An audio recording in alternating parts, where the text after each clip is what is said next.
রাজ্যসভায় বিনা প্রতিদ্বন্দ্বিতায় জয়ী হয়ে শিলচরে ফিরলেন সাংসদ কনাদ পুরকায়স্থ।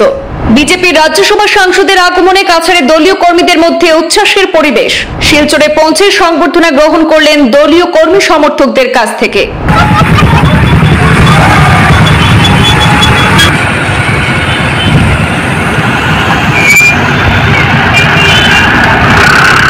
আজ শনিবার রাজ্যসভার সাংসদ হিসাবে প্রথমবারের মতো বিনা প্রতিদ্বন্দ্বিতায় নির্বাচিত হওয়ার পর শিলচর কুম্ভীরগ্রাম বিমানবন্দরে পৌঁছান কনাদ পুরকায়স্থ। তার আগমনে বিজেপি কর্মীদের মধ্যে ছিল উচ্ছ্বাসের পরিবেশ। বিমানবন্দর থেকে বাইক র্যালির মাধ্যমে রাজ্যসভা সাংসদ কনাদ পুরকায়স্থকে শিলচর শহরে নিয়ে আসেন দলের কর্মীরা। শহরে পৌঁছে নবনির্বাচিত রাজ্যসভা সাংসদ কনাদ পুরকায়স্থ রংপুরে অবস্থিত অটল বিহারী বাজপেয়ী এবং শ্যামাপ্রসাদ মুখার্জির মূর্তিতে পুষ্পার্ঘ্য অর্পণ করেন।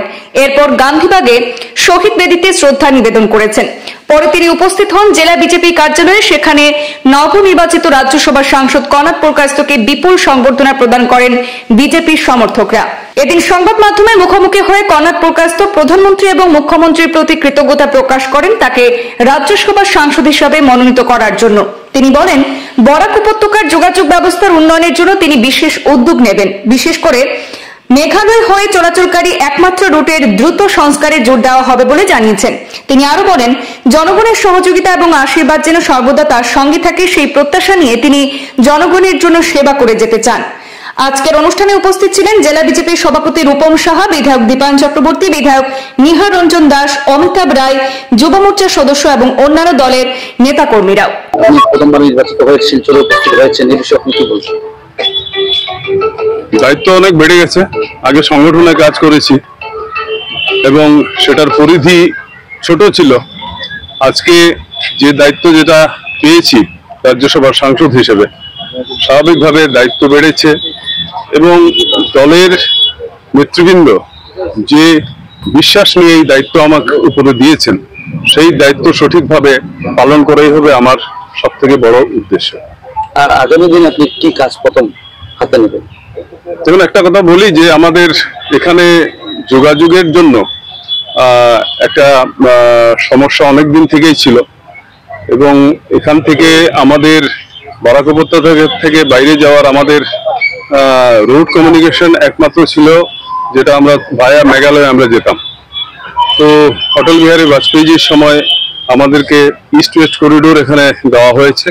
ইস্ট ওয়েস্ট করিডোর অনেক দিন থেকে সেটা কাজ চলছে এবং বর্তমান সময়ে আমাদের সরকার আসার পর এই ইস্ট ওয়েস্ট করিডোর যাতে তাড়াতাড়ি যাতে সেটা শেষ হয় এবং এর লাভ যাতে এই উপত্যকাবাসী নিতে পারেন, সেটা ইতিমধ্যে গ্রহণ করা হয়েছে। সেই এবং 2026-এর জানুয়ারি মাসে ইস্ট ওয়েস্ট করিডোর সেটা চালু করার একটা সিদ্ধান্ত নেওয়া হয়েছে।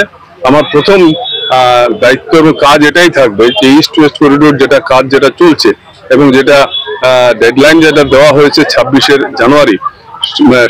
জানুয়ারির ভিতরেই যাতে ইস্ট ওয়েস্ট করিডোরটা এখান থেকে শুরু হয়, সেই বিষয়ে সে বিষয়ে আমি পদক্ষেপ নেব।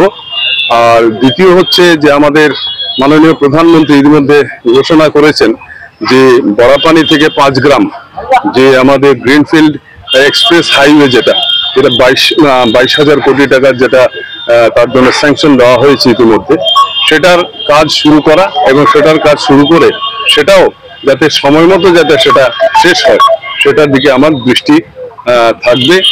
এবং এছাড়াও এই অঞ্চলের আরো বিভিন্ন কিছু প্রয়োজনীয়তা রয়েছে, কিছু সমস্যা কিছু রয়েছে।